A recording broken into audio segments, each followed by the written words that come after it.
내가 이 반석 위에 내 교회를 세우리니 라고 하는 말씀의 제목으로 하나님께서 오늘 우리에게 주시는 은혜의 말씀을 증거하길 원합니다. 우리는 오늘날 교회 안에서 신앙생활을 하면서 나도 모르는 사이에 하나님의 계명을 지키기보다는 오래전부터 교회에서 가져온 질서와 전통을 고수하며 믿음 생활하게 되는 경우가 참 많습니다. 그것도 물론 참 중요할 것입니다. 하지만 문제는 그렇게 오래전부터 지켜온 교회와 전통, 질서를 지킨 일에 전심으로 살아가는 사람들 사이에서 신앙생활을 하다 보면은 그것이 참 하나님의 계명을 지키는 일인지 아니면 사람의 전통과 질서를 지키는 것인지를 영적으로 구별하고 깨닫기란 참 어려워진다라고 하는 겁니다. 오늘 여러분들께 전해드리고자 하는 본문의 말씀, 예수님께서 빌립보 가이사랴 지방에 이르렀을 때 제자들에게 물으셨다라고 하는 겁니다. 사람들이 인자를 누구라고 하느냐라고 물으셨습니다. 예수님의 물음에 제자들이 이렇게 대답을 합니다. 네, 주님, 더러는 세례 요한이라고 하기도 하고 더러는 엘리야, 어떤 이는 예레미야나 선지자 중에 하나라고 하더이다 라고 말씀을 드립니다. 그랬더니 이번에는 예수님께서 제자들에게 그래, 그렇다면 너희는 나를 누구라고 하느냐라고 예수님께서 물으셨어요. 예수님이 앞으로 십자가의 시간을 준비하시면서 제자들이 예수님에 대한 바른 믿음을 가지고 따라오는지를 그들의 영적인 상태를 테스트 체크해 보신 것입니다. 예수님의 질문에 오늘 본문 안에서는 주님을 향한 베드로의 놀라운 고백이 담겨져 있죠. 주는 그리스도시요 살아계신 하나님의 아들이십니다 라고 하는 놀라운 고백을 드립니다. 정말 예수님에 대해서 가장 정확한 고백을 드린 것입니다. 예수님께서 베드로의 이 고백을 들으시고 칭찬 대신 이와 같은 말씀을 전해주십니다. 바요나 시몬아, 내가 복이 있도다. 이를 내게 알게 한 이는 혈육이 아니요 하늘에 계신 내 아버지시니다 라고 말씀을 하셨습니다. 예수님께서 이렇게 말씀하신 것은 베드로에 대해서 그냥 좋은 평가를 내리신 것이 아니라 나름대로 이유가 있으셨습니다. 베드로가 이 고백을 했던 그 전과 후 문맥의 말씀을 조금 더 확장해 보면 그 이유가 무엇이었는지 금방 알 수 있습니다. 본문 바로 앞장인 15장 말씀을 보십시오. 바리새인과 서기관들이 예루살렘으로부터 예수께 나와 주님의 제자들이 떡 먹을 때 손 씻지 않는 것을 가리켜서 장로들의 전통을 범했다라고 하는 말씀이 기록되어 있습니다. 그리고 또 그 사이에 예수님께서 두로와 시돈 지방을 들어가셨을 때였습니다. 그때는 가나안 여자가 예수님께 나와 주 다윗의 자손이여 나를 불쌍히 여기소서 내 딸이 흉악하게 귀신에 들렸나이다 라고 하는 말씀이 나옵니다. 그녀는 그냥 나온 것이 아니라 소리를 지르면서 예수님께 낫기를 간절하게 간청하는 모습을 보였습니다. 이 가나안 여인에 대한 모습과 바로 이전에 철저하게 장로의 전통을 지켜내려온 바리새인과 서기관들의 모습은 너무나도 극적인 정반대의 모습을 보이는 그룹의 사람들입니다. 바리새인과 서기관들은 율법을 중심으로 그들은 대대로 신앙의 유산을 지켜온 그러면서 믿음의 거대한 신앙 공동체를 형성했고 또 그들 안에서도 자신들만의 질서와 계명들을 아주 철저하게 지켜왔던 사람들입니다. 그런데 반면 가나안 여인은 어떻습니까? 예수님 앞에서 자기 혼자서만 덩그러니 서 있는 거예요. 다시 말하면 가나안 여인은 지난날 바리새인들이 철저하게 지켜내려온 전통과 율법에 대해서는 알 리도 만무했을 뿐만 아니라 그것이 지금 흉악한 귀신에 들린 자신의 딸을 고칠 수 있는 데는 전혀 아무런 소용이 없다라고 하는 것을 잘 알고 있습니다. 귀신의 권세 앞에서도 그 율법과 계명을 지키는 것이 아무런 유익한 것이 없음을 잘 알고 있습니다. 만약에 자신의 딸에게서 흉악한 귀신을 내쫓을 수 있는 권세와 권능이 그 장로들의 율법과 계명을 지키는 일에 조금이라도 있었다라고 믿었다면 가나안 여인은 바로 예수님 대신 바리새인과 서기관들을 찾아가서 당장 쫓아가서 소리를 질렀을 것입니다. 내 딸을 고쳐주십시오. 내 딸을 당신들의 계명과 율법을 지키면서 낫게 해달라고 간절하게 간청했을지 모릅니다. 그 상황에서 가나안 여인에게 가장 중요했던 것은 장로들의 전통을 지키는 것이 아니라 당장 자신의 딸의 생명을 살리는 일이었습니다. 예수님은 그때도 가나안 여인의 고백을 들으시고 딸을 데려와서 그럼 상태를 보자라고 말씀하시지 않으셨습니다. 여자여, 내 믿음이 크도다. 내 소원대로 될지어다. 라고 말씀하시죠. 그 여인의 고백만 들으시고 그 자리에서 즉시 그의 딸을 낫게 해주셨습니다. 성경은 주를 향한 베드로의 신앙 고백이 얼마나 놀라운 사건이었는지, 놀라운 것인지를 더 극적으로 보여주기 위해서 베드로가 고백하기 전 또 이번에도 율법과 전통을 아주 철저하게 지켜온 사두개인들과 바리새인들의 모습을 말씀 속에서 비춰주십니다. 그들이 이번에는 예수님께 시험하려고 나와서 이번에는 표적을 보여달라고 말씀을 드립니다. 그들의 모습을 보고 있으면 참 흥미롭습니다. 이들은 절대로 예수님 앞에 1대1로 인격적으로 서 있는 때가 없습니다. 바리새인과 서기관들, 또 바리새인과 사두개인들 이런 식으로 그들은 거대한 율법의 그룹 속에 안에 자기 자신을 포함시키면서 주님 앞에서도 절대로 1대1로 서 있지 않고 있는 것을 봅니다. 그들이 정말로 살아계신 하나님의 아들 예수 그리스도를 인격적으로 만나기 위해서는 너무나도 오래전부터 지켜온 그 견고하게 쌓아온 장로들의 전통, 율법, 그런 굴레들 안에서 벗어나야 되는데 그들은 그것을 하지 못하는 것이죠. 그 울타리 밖을 벗어나는 순간을 감히 생각해 보지를 못하고 있는 겁니다. 이제 십자가의 길을 향해서 가고 있는 예수 그리스도께서 제자들에게 생뚱맞게 사람들이 인자를 누구라고 하느냐? 그럼 너희들은 나를 누구라고 하느냐라고 물으신 것도 예수님이 제자들에게 인정받기 위해서 물으신 것이 아닙니다. 정말 예수님이 가시는 곳곳마다 어마어마한 군중들이 예수님을 따라다녔는데 병들고 약하고 배고프고 사회적으로 약하고 소외된 사람들이 예수님을 참 많이 따라다녔는데 또 그들 중에는 바리새인과 서기관들, 사두개인들과 같은 철저히 율법을 지키며 믿음 생활을 해왔던 믿음의 그룹에 그런 사람들도 있었는데 예수님께서 물어보시는 거예요. 그래, 사랑하는 내 제자들아, 그렇다면 너희들은 그 가운데 어느 집단에 속해 있는 사람들이냐? 라고 묻는 거예요. 군중도 한 사람으로 시작할 때는 살아계신 하나님의 아들 예수 그리스도를 인격적으로 영접하고 주님 앞에서 감추어졌던 내 죄가 무엇이었는지 얼마든지 깨닫고 주 앞에 고백할 수 있습니다. 하지만 어느 순간부터 어느 어마어마한 사람들이 몰려와 군중이라고 하는 이름 아래 자기 자신이 속해 있기 시작을 하면 그때 그 순간부터는 정말로 내가 한 예수님을 온전하게 믿고 있는 것인지 군중 심리에 그냥 이끌려 다니는 것인지를 잘 모릅니다. 정말로 영적인 굶주림과 영적인 목마름 때문에 주님을 따라다니는 건지 아니면 그저 육적인 배고픔 때문에 주님께로 가면 어차피 병도 고쳐주시고 밥 한 끼는 해결할 수 있으니까 주님을 따라다니는 것인지를 정확하게 깨닫고 구별하기가 쉽지 않게 된다라고 하는 겁니다. 그런데 예수님은 그들을 모두 따뜻하게 맞아주셨죠. 병도 고쳐주시고 배고픔도 채워주셨습니다. 하지만 안타깝게도 그렇게 여러 군중들 속에서 단지 배가 고파서 병 고침을 받기 위해서 예수님을 간절하게 쫓아다녔던 사람들은 군중이라고 이름 외에는 다른 이름으로 성숙해져 나가지 못했어요. 예수님의 제자까지는 되지 못했다라고 하는 것이죠. 예수님께서 지금까지 거쳐오면서 이 모든 그룹들을 거쳐오면서 제자들도 함께 보게 하셨던 이유도 바로 이것입니다. 예수님께서 제자들에게 궁금하셨던 거예요. 사람들이 그래 인자를 누구라고 하느냐? 그렇다면 너희는 나를 누구라고 하느냐? 이 말씀은 너희는 그렇다면 어느 그룹에 속해 있는 사람이냐? 어느 군중의 무리 가운데 속해서 그들의 정말로 인간적인 욕구를 얻기 위해서 나를 쫓아다녔던 것처럼 너희도 나를 쫓아다니는 것 아니냐? 라고 예수님께서 제자들의 영적인 상태를 점검하신 것이죠.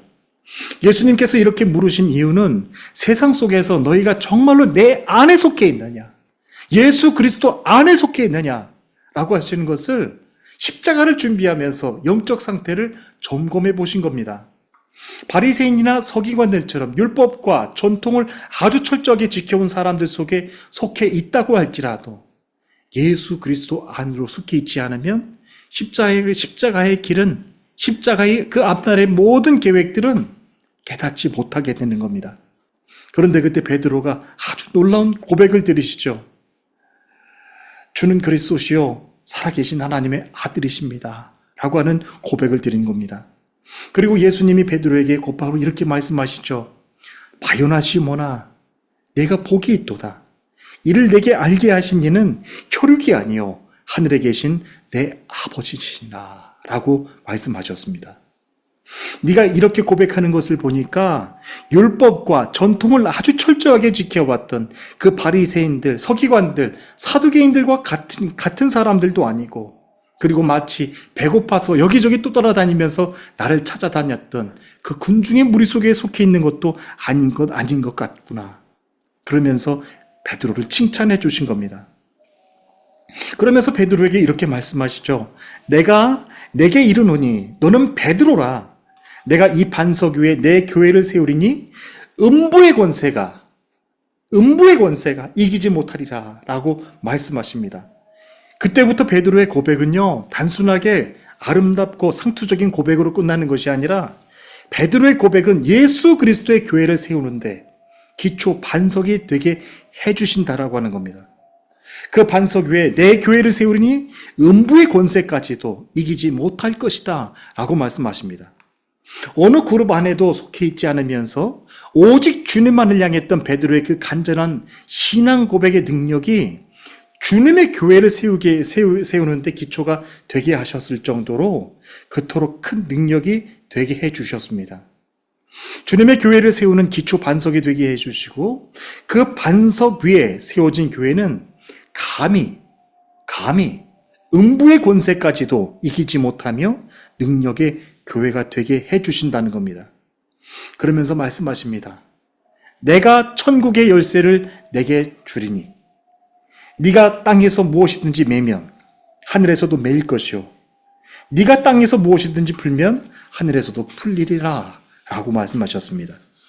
예수님이 베드로에게 해주신 이 권능의 말씀이 무슨 뜻인지를 잘 이해하기 위해서는 오늘 본문을 시작하는 마태복음 16장 13절 말씀에 주목해야 됩니다. 예수께서 가이사랴 빌립보 지방에 이르러 제자들에게 물어 가라사대 사람들이 인자를 누구라고 하느냐라고 물으셨죠. 오늘 말씀 전체를 이끌어 나가는 출발점이자 시작점이 바로 예수께서 가이사랴 빌립보 지방에 이르렀을 때 시작된 겁니다. 가이사랴 빌립보 지방에 이르렀을 때 예수님께서 베드로의 고백을 들으시고 그 고백 위에 당신의 교회를 세우겠다고 말씀하신 겁니다.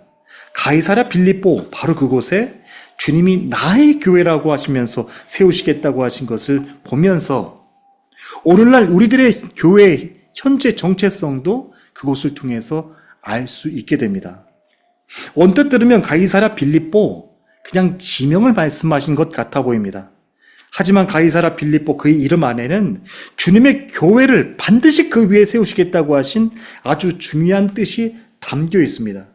가이사랴 빌립보 도시는 갈릴리의 분봉 왕이었던 헤롯 빌립이 바로 그곳의 대도시를 직접 건설한 것입니다. 도시 이름을 지을 때도 로마 황제의 가이사랴라고 하는 이름과 자기 이름의 이름 빌립이라고 하는 이름을 덧붙여서 가이사랴 빌립보라고 이름을 명명했습니다. 하지만 그렇게 아무 도시에나 황제의 이름을 그냥 붙일 수 있는 것이 아닙니다. 황제 이름을 붙이기 위해서는 도시가 황제 이름에 걸맞을 정도로 인구 규모가 뒷받침되어야 되겠고요. 도시 환경을 갖추고 있어야 됩니다. 그리고 무엇보다 더 중요한 것이 있습니다. 도시 한가운데 아니면 도시에서 가장 높은 곳에 황제의 신상이 세워져 있어야 됩니다. 당시 로마 황제의 존재는 살아있는 신과 같은 존재였습니다. 그렇기 때문에 어느 한 도시 이름에 로마 황제의 이름, 가이사의 이름이 붙여진 곳이 있다라고 하면 그 도시가 반드시 그 규모가 웅장했을 뿐만 아니라 그 도시 가운데는 황제를 신으로 숭배하는 그 황제 신상이 있다라고 하는 것을 알 수가 있습니다. 가이사랴 빌립보도 마찬가지였습니다. 바로 그 도시를 가리켜 예수 그리스도께서 사랑하는 제자들에게 물어보신 것입니다. 얘들아, 사람들이 나를 누구라고 하느냐? 그리고 또 너희들은 나를 누구라고 하느냐? 라고 예수님께서 물어보신 겁니다. 예수님은 다른 곳도 아니고 황제 이름이 붙여진 황제의 도시 가이사랴 빌립보 지방에 이르렀을 때 그곳을 배경으로 이 질문을 던지신 겁니다. 그런데 그때 베드로가 주님이 나의 교회를 세우시겠다고 하신 그 베드로 고백 위에 세우시겠다고 하실 정도로 주의 권세를 그의 고백 위에 아주 넘치게 더해 주신 것을 볼 수가 있는 것이죠. 내가 내게 이르노니 너는 베드로라. 내가 이 반석 위에 이 내 교회를 세우리니 음부의 권세가 이기지 못하리라. 여기에서 한번 주의해서 보십시오. 이 반석 위에 내 교회를 세우리니 음부의 권세가 이기지 못하리라 라고 말씀하셨어요. 내가 천국의 열쇠를 내게 주리니 내가 땅에서 무엇이든지 매면 하늘에서도 매일 것이요 내가 땅에서 무엇이든지 풀면 하늘에서도 풀리리라 라고 말씀하셨어요. 황제를 신으로 숭배했던 그 웅장했던 대도시 한복판에서 예수님이 베드로의 고백을 들으시고 그의 고백 위에 나의 교회를 세우시겠다고 말씀하신 것입니다. 그렇게 예수님이 세우시겠다고 한 당신의 교회는 오늘날 현대 교회들처럼 문화시설이 완비되어 있고 교통의 중심지에 있어서 성도들이 편안하게 올 수 있고 상업의 중심지에 있어서 쇼핑도 자유롭게 할 수 있는 그런 문화 중심의 교회가 아니었다는 겁니다. 그렇게 거대하고 웅장한 도시 한복판에서 모든 사람들이 볼 수 있도록 황제 신상을 세워놓은 바로 그곳 위에 주님께서 나의 교회를 세우시겠다라고 말씀하신 겁니다. 가이사랴 빌립보 도시 안에는 그렇게 황제 신상 말고도요, 바알 신을 숭배하는 그 신전들이 무려 14개나 있었던 것으로 보고가 됩니다. 예수님은 바로 그곳에 그 어마어마한 우상이 세워져 있는 그곳 위에 더럽고 악하고 문란한 바알 신상을 섬기는 신전이 세워져 있던 그곳 위에 나의 교회를 세우겠다고 말씀하신 거예요. 그 나의 교회는 어떤 교회인가요? 음부의 권세가 주님의 교회를 이기지 못할 것이라고 하신 그 능력의 교회였습니다. 지금 저와 여러분들이 신앙생활을 하고 있는 우리들의 교회의 정체성도 마찬가지입니다. 그와 같이 세워주신 것이죠. 그러니까 교회라고 하는 것은 문화적으로 발전되고 편리하고 안락한 곳에 세워지는 것이 교회가 아니라 영적으로 그렇게 단 한순간만이라도 방심하고 살아간다면 바로 눈앞에 서 있는 사단의 권세 앞에 아무런 힘도 없이 넘어지게 되는 것이 바로 교회라고 하는 것입니다. 우리가 반드시 명심해야 됩니다. 황제의 신상을 만들어서 그들이 참신이라고 여겼고 더럽고 음란하고 음흉한 바알 신을 숭배했던 바로 그곳 위에 주님이 나의 교회를 세우겠다고 말씀하신 겁니다. 저는 저와 여러분들이 모두가 사단의 권세가 주님의 교회를 감히 넘어뜨리지 못하도록 예수 그리스도의 십자가의 권세로 항상 영적으로 깨어 무장하고 있기를 주님의 이름으로 축복하는 것입니다. 지난 주간에도 현진교회 기도 모임에 저와 저 아내가 함께 참석을 하고 왔습니다. 지난주 기도 모임은 특별히 더 영적인 기쁨이 있었고 한 주간 동안 특별히 영적인 담대함을 놓고 기도해야만 하는 주간이었습니다. 우리 교회에서도 계속 중보하고 있는 태평교회 현진교회 성도들 중에서 그 자폐 아동을 둔 그 가정이 드디어 처음으로 자신의 가정에 현진교회 목사님과 성도들을 초대해서 예배를 드리기로 한 날이었기 때문에 그렇습니다. 그 두 내외가 믿음 생활을 시작한 것은 이미 수년 전부터 먼저 하고 있었는데 같은 건물 바로 위층에서 살고 있는 아버지가 너무나도 두려워서 지금까지 집에는 목사님과 성도들, 교회 성도들을 한 번도 초대해서 예배를 드려본 적이 없었다는 겁니다. 그런데 이번에는 저희가 수요일마다 그 기도 집회를 하는데 기도 모임을 갖고 있는데 기도 모임을 가지면서 그분이 영적으로 굉장히 담대해졌고 영적으로 기뻤던 것을 고백하는 것을 봅니다. 그러면서 그날 저에게도 현진교회 목사님에게도 정식으로 요청을 합니다. 목사님, 저희 집에 우리 목사님과 우리 임 목사님, 현진교회 성도님들을 초청해서 예배를 드리고 싶습니다. 저는 이렇게 예배를 드리는 것을 너무나도 기쁘게 생각하고 처음입니다. 그래서 함께 기도로 그 시간을 준비해 주셨으면 좋겠습니다. 라고 그렇게 말을 했습니다. 그런데 마음이 얼마나 또 좋고 또 기뻤는지 몰라요. 그런데 마냥 좋고 좋은 것이 아니라 하나님께서 한 주간 전서부터 그 가정과 그 가족을 지키라는 마음을 기도하면서 지키라고 그렇게 영적인 시간을 가지라고 저에게 먼저 사인을 보내주셨어요. 기다리는 시간이 참 기뻤지만 그래서 저는 그보다도 더 먼저 영적으로 준비해야 되는 것이 더 중요한 것을 알고 있었습니다. 영적으로 무장해서 그들 가정을 지키라고 하는 그 분명한 메시지가 있었기 때문입니다. 저는 무슨 일인지도 모르고 하나님이 주신 그 마음을 품고서 한 주간 동안 그렇게 기도하면서 그 시간을 준비했습니다. 그렇게 기도로 준비하면서 그 모임에 참석해서 그런지 말씀을 나누고 기도하는 내내 하나님의 마음이 느껴져서 그 영이 너무나도 뜨겁고 감사하고 기쁘고 즐거웠습니다. 그런데 예배를 다 마치고 즐겁게 다가도 다 나누고 집 밖을 나서는데 바로 그때였습니다. 머리끝부터 발끝까지 새카만 망토 의상으로 그 옷을 입은 온몸을 가린 무슬림 여성 하나가 나타나서 기다렸다는 듯이 우리의 앞길을 가로막고 동네 사람들이 다 듣도록 흥분해서 소동을 일으키는 겁니다. 보통 터키 무슬림 여성들도 머리만 가리는 히잡을 쓰게 되는데 그 여성은 눈만 빼고 온몸을 다 가린 니캅이라고 하는 의상을 쓰고 있어서 겉으로 봐도 굉장히 매섭게 보였습니다. 그리고 혹여라도 그 여성이 어떤 돌발적인 행동을 할까봐 굉장히 조심스러웠습니다. 그것도 우리를 계속해서 따라오면서 손가락질하면서 소리를 질러댔습니다. 사람들에게 돈을 주면서 예수를 믿으라고 하는 사람들이다. 사람들에게 돈을 주면서 예수를 믿으라고 하는 사람들이다. 라고 하면서 그 고요했던 저녁 시간, 그 시골 동네 방네 소리를 지르면서 사람들이 그렇게 큰 소동을 일으키면서 따라왔습니다. 저는 우리를 전혀 모르는 그 여성이 어디서 나타났는지도 모르고 고요했던 저녁 시간에 그렇게 동네 방네 소리를 지르면서 그렇게 위협을 했던 그 여성이 너무나도 당황스러웠지만 말씀을 준비하면서 먼저 알게 해주신 것이 있었습니다.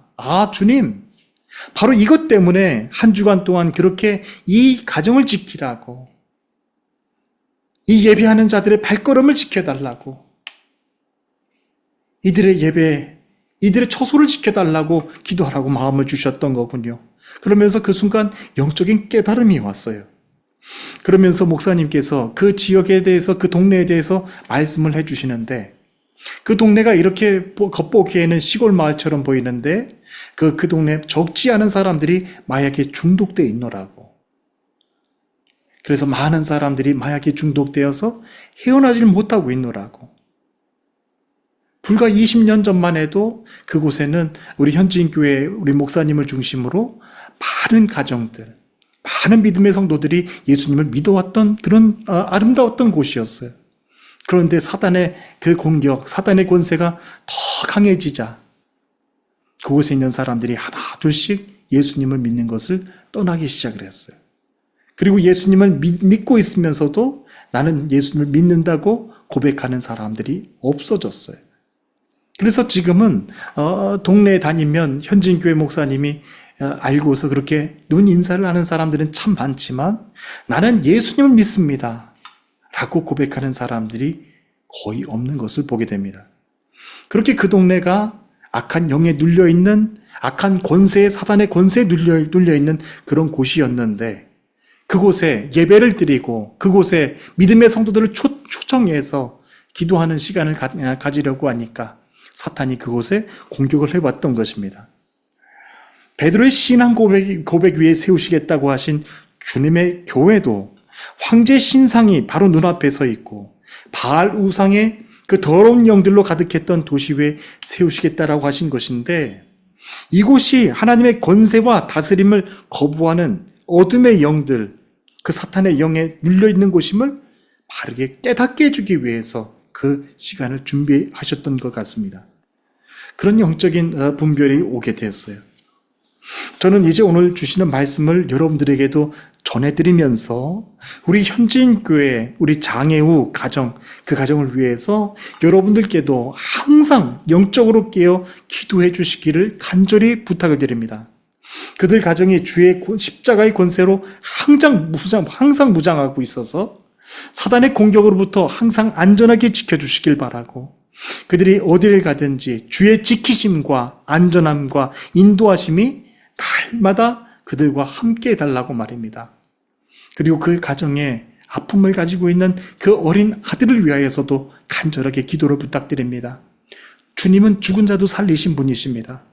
그런 권세가 주님께 있음을 믿습니다. 주님이 정말로 간절하게 기도하는 우리 성도들의 기도를 들으시고 그 아팠던 자폐증 아이도 하나님께서 곧 치료해 주실 거라고 하는 믿음이 있습니다. 저는 그것을 위하여서 여러분들 포기하지 않고 기도해 주시기를 원합니다. 부모님의 마음으로, 어머니, 아버지의 마음으로 기도해 주십시오. 예수의 권세를 가지고 함께 기도해 주십시오. 안진뱅이가 일어나서 기뻐 뛰며 찬양했던 것처럼 그 자폐 아동이 다시 정상의 몸으로 돌아와서 하나님을 찬양하며 온전하게 하나님을 예배할 수 있는 믿음의 사람이 되어나갈 수 있도록 그렇게 기도해 주시기를 간절하게 원하는 것입니다. 고린도전서 15장 55절 이하에 있는 말씀입니다. 사망아, 너의 승리가 어디 있느냐? 사망아, 너의 쏘는 곳이 어디 있느냐? 우리 주 예수 그리스도로 말미암아 우리에게 승리를 주시는 하나님께 감사하노니, 그러므로 내 사랑하는 형제들아, 견실하며 흔들리지 말고 항상 주의 일에 힘쓰는 자들이 되라. 이는 너희 수고가 주 안에서 헛되지 않은 줄 암이라 라고 말씀하고 있습니다. 이제 한 주간 동안 또 한 주간의 시간을 또 여러분들 보내시게 될 터인데, 정말로 세상의 권세 앞에 우리가 영적으로 깨어서 한 주 이렇게 지나가기를 원합니다. 성령 강림절 주간을 계속해서 보내고 있는데, 우리 몸이, 우리 영혼이 정말 성령으로 가득 차 있지 않으면 우리는 육적인 존재에 불과한 것이죠.